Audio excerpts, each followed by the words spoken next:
La siguiente opción que vamos a ver de la caja de herramientas es la que nos permite crear los menús tipo DVD. Hacemos un clic en esta herramienta y automáticamente se nos va a abrir la pantalla donde nosotros vamos a poder crear un menú para nuestro proyecto Pinacle.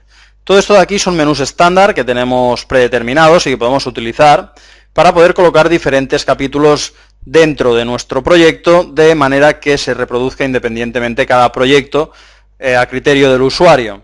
Localizamos un menú estándar que nos interese.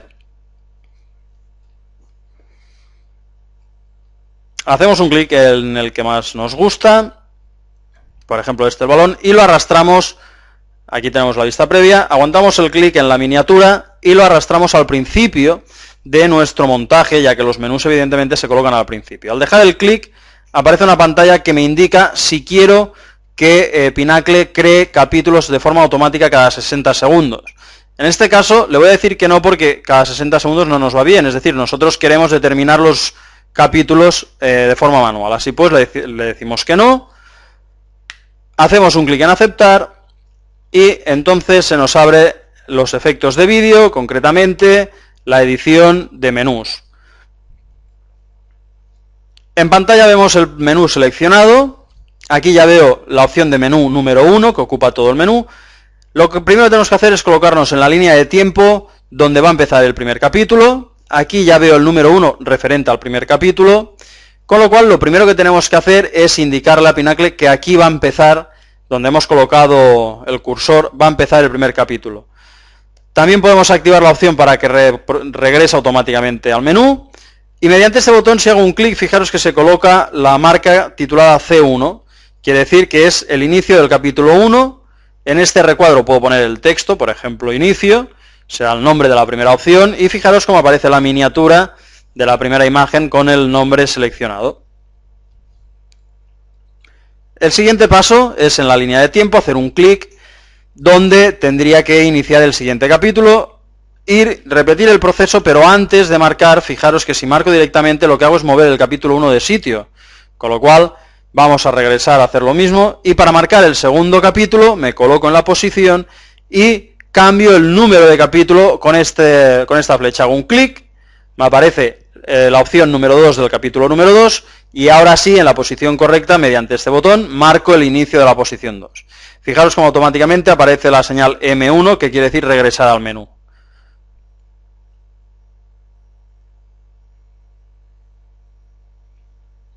Una vez nosotros tenemos colocado el capítulo 1 con el regreso automático al menú, que por eso hemos utilizado la opción volver después de cada capítulo, y después de colocar el capítulo 2, lo que vamos a hacer es repetir el proceso tantas veces como capítulos vayamos a tener. Recordad que después de colocar el inicio del capítulo, pongo el título, por ejemplo, capítulo 2 se va a titular Coche, voy a la línea de tiempo, hago un clic en la línea de tiempo donde quiero que empiece el siguiente capítulo, por ejemplo aquí, y repito el proceso. Cambiamos el número de capítulo para no machacar el número 2, hago un clic, ya estoy en el capítulo 3, hago un clic aquí y ya determino dónde inicia y dónde finaliza de forma automática. Ponemos el nombre, por ejemplo botellas, y ya tenemos 3 capítulos determinados, 3 capítulos fijados. Esto quiere decir que podremos reproducir nuestro proyecto directamente en cada uno de los capítulos. Vamos a hacer una vista previa, una reproducción, para ver el funcionamiento. Si os fijáis, al hacer un clic empieza a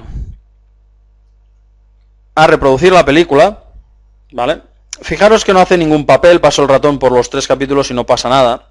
Y fijaros cómo al llegar a lo que es el inicio del capítulo 1, en lugar de parar, continúa reproduciendo, es decir, de momento no hemos hecho nada. ¿Por qué? Porque para que funcionen los capítulos tenemos que activar esta opción representada con el disco DVD. Al activar esta opción, nosotros ya tenemos la posibilidad de seleccionar los capítulos.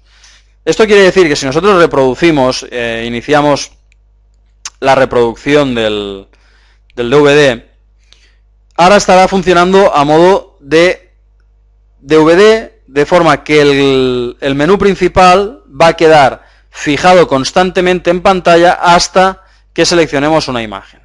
Fijaros, si hago un clic al coche, voy al capítulo 2 directamente. Cuando finalice el 2, regresará al menú. Ya estamos en el menú, hago un clic en las botellas y automáticamente salta al capítulo 3, que son las botellas, y al llegar al final regresa automáticamente al menú. Con lo cual hemos hecho un menú DVD. Fijaros que si yo no toco ninguna opción, al llegar al final, en lugar de continuar en el capítulo 1, va a volver a empezar a reproducir el menú. Es decir, no saldrá de aquí hasta que seleccionemos un capítulo del menú.